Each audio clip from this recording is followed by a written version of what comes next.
இப்போ ஒரு விஐபி வீடுன்னு எடுத்துக்கிட்டோம்னா, வாசல் வந்து சுத்திலும் வச்சிருப்பாங்க சார். இந்த பக்கமும் வாசல் இருக்கும், அந்த பக்கமும் வாசல் இருக்கும், பின்னாடியும் வாசல் இருக்கும். அது சரிதானா சார்? ஏன்னா சாமானிய மக்கள் வந்து அந்த மாரி வச்சிருக்க மாட்டாங்க இல்லையா? தலைவாசல் அப்படின்றது அவங்களுக்கெல்லாம் ஒண்ணுதான். ஆனா விஐபிகளுக்கு பார்த்தீங்கன்னா, 3 பக்கம் வச்சிருப்பாங்க, இல்ல 4 பக்கம் வச்சிருப்பாங்க. அது எப்படி சார் கணக்கு எடுத்துக்கிறது? இப்போ வாசல் அப்படிங்கிறது நீங்கள் 4 பக்கமுமே வைக்கலாம்.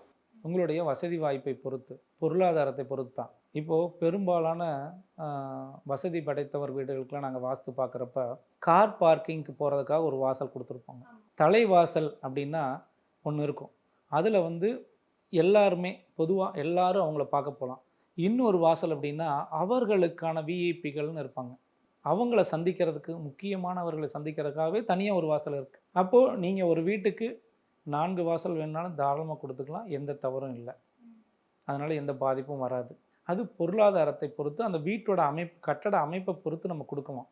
நீங்கள் சின்னதாக இருக்கக்கூடிய வீடுக்கு ஒரு 30க்கு 40 சைட்டில் வீடு கட்டி அதுக்கு 4 பக்கம் கொடுக்க முடியாது. இதே 1 ஏக்கரில் வீடு கட்டியிருக்கிறீங்க, ஒரு 2000 ஒரு 5000 ஸ்கொயர் ஃபீட்டில் வீடு கட்டியிருக்கிறீங்க, அப்போ அதுக்கு நம்ம வந்து தலைவாசல் இப்படி 4 பக்கம் கொடுக்கலாம், இல்லை 3 பக்கங்கள் கொடுக்கலாமான்னா தாராளமாக கொடுக்கலாம். அதில் எந்த பாதிப்பும் கொடுக்காது. இப்போது நீங்கள் இந்த விஐபிகளுக்கு தலைவாசல் அப்படிங்கிறப்ப தான் இன்னொன்று நம்ம இதை வந்து குறிப்பிட வேண்டியிருக்குது. என்னன்னு பார்த்தீங்கன்னா, இப்போ ஒரு வீட்டுடைய மேற்கு தலைவாசல் அப்படிங்கிறது நண்பர்களையும், நட்பு வட்டாரங்களையும், வெளிநாடு, வெளியூர் தொடர்புகளையும், பெரிய மனிதர்களுடைய தொடர்பு கொடுக்கறது எல்லாமே மேற்கு பகுதி. வடக்கு பகுதி அப்படிங்கிறது என்ன பார்த்தீங்கன்னா, பொருளாதாரத்தை கொடுக்கக்கூடியது, குபேரனுக்கானது. கிழக்கு பகுதி அப்படின்னா அவங்க அறிவை பயன்படுத்தி பணத்தை ஈட்டக்கூடியது. அவங்களாம் வந்து ஹார்ட் ஒர்க்கே பண்ண மாட்டாங்க. வசதியானவங்களாம் பார்த்தீங்கன்னா 10 பேர் 100 பேர் வேலைக்கு இருப்பாங்க. ஆமா. இவங்க வந்து ஸ்மார்ட் ஒர்க்கு தான். இதுக்கு காரணம் என்னென்னா இந்த கிழக்கு பகுதிக்கானது.